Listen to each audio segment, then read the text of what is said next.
or people with the Alphabet Soup Agency background, which was pretty funny. And I'd even overheard in the hall some whispering, well, who is she with? You know? So in those days, there were very few women engineers, so I did kind of stick out like a sore thumb. There were a lot of men in the audience, as I know, because I talked to them, they weren't scientists or engineers either, but they were there to learn. They were curious and they wanted to learn about this non-conventional energy technology field. And I was there for the same reason. I was curious and I wanted to learn about it. And well, maybe a little step farther, I had decided that I wanted to write a book someday when I felt that I knew enough to write a book. So I debated whether to give him my answer because it was so simple. But I did. I said, well, I'm here to educate myself, and someday, when the time is right, I'd like to write a book about this subject. And it's all about helping to create a clean world for my children and eventually grandchildren. And I would take my vacations to go to these conferences in Europe or North America to educate myself. Well, my point here is you don't need to go to that extent. You know, you don't have to take your vacations to go and interview scientists. It's really a lot more. It's really simple now with the internet, so much information on it. Start with our book.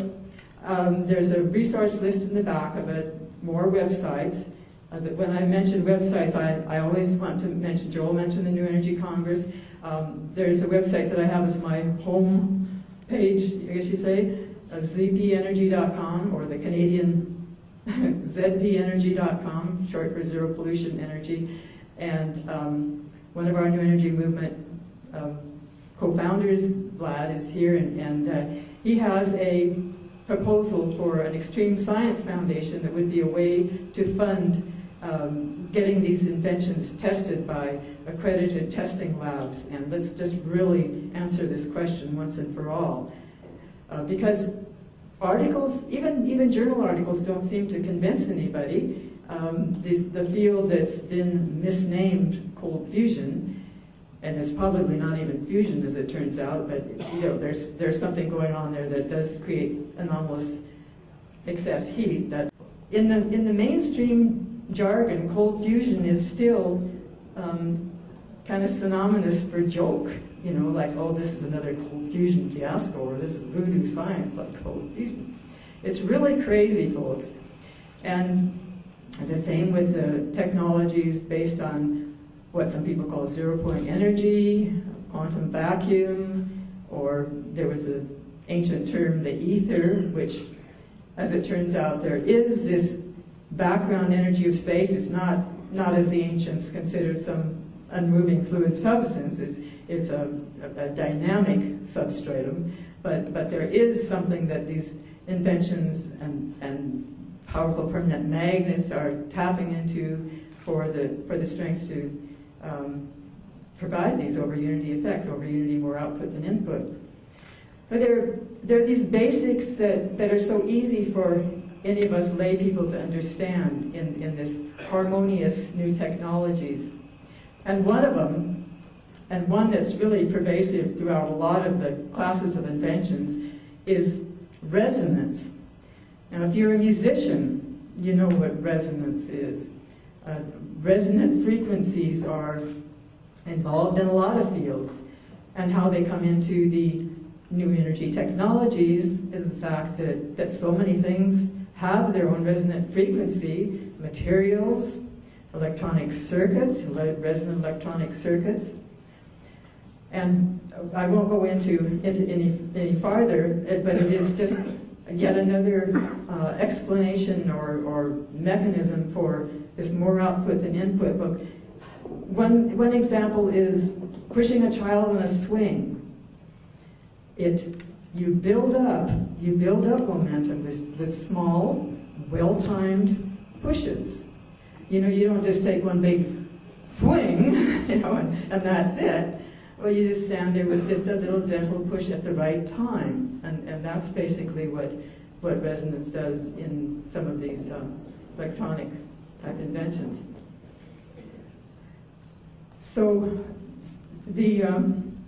It's interesting that the 12-year cycles that this scene has gone through, I think we're coming into the beginning of another and higher level.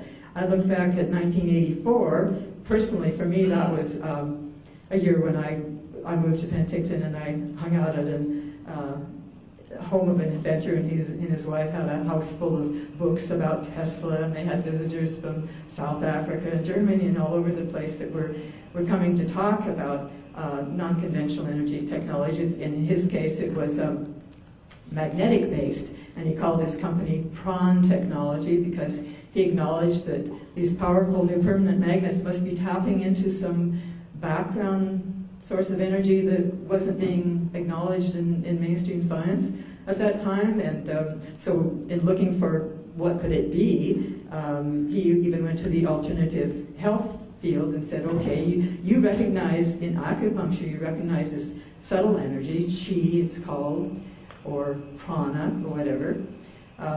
So that was a real eye-opener, hanging out at their house and that. But it wasn't just my personal journey that was kind of at a certain stage of excitement about new energy. In 1984, that's when some conferences under the title of non-conventional energy technology were held. So it was a kind of a flurry of activity then. And then around 1996, when the Coming Energy Revolution came out, as it happens, several books came out at the same time, like the one that I most admired and probably talked about more than I talked about the Coming Energy Revolution and promoted was called Living Energies by Kellum Coates. It was a time of great excitement, and then over the next 12 years, things kind of wound down with 9/11. It seemed like fear paralyzed a lot of people. Really, it was really sad to see the level of fear among some of my inventor friends.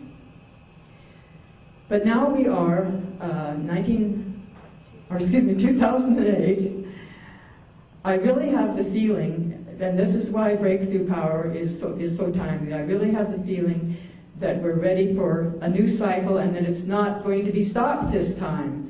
It's not going to be stalled by all the various tricks and machinations that stalled it during the last 12 years. And I could talk for quite a while, but I won't, about the fact that, you know, I used to think that suppression of energy technologies, well, I don't know, I don't want to get in that category of believing things like that. It's, you're going to be a conspiracy theorist. You're really going to get labeled if you talk about things like that. But as I personally got to know some very credible people and got to know their integrity and know their families and their associates, and when those people told me stories, they weren't just stories. I could see the pain in their eyes that these things really happened to them. The threats, the laboratories trashed, the business tricks that wherein they got lured into some very unfortunate business situation and ended up with more than egg on their face. They ended up sometimes in court battles and trouble. It's sad. I can probably very quickly think of a dozen people whom I know personally and admire, and some of them are no longer with us, who had in one way or another been suppressed. But Joel and I want to really focus on, that was then, this is now. This is the start of a new cycle.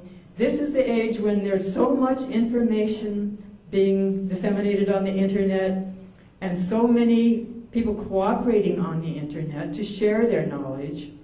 And we talk in the book Breakthrough Power about open source as a venue for getting out the knowledge.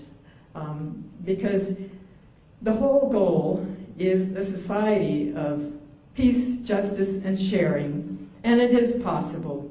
People, it really is possible. There's some really beautiful people on this planet that are giving all their heart and soul to working towards peace, justice, and sharing.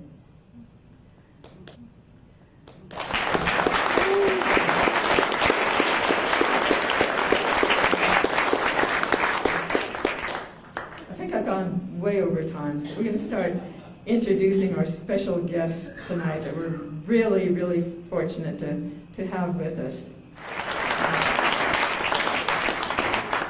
Nassim Haramein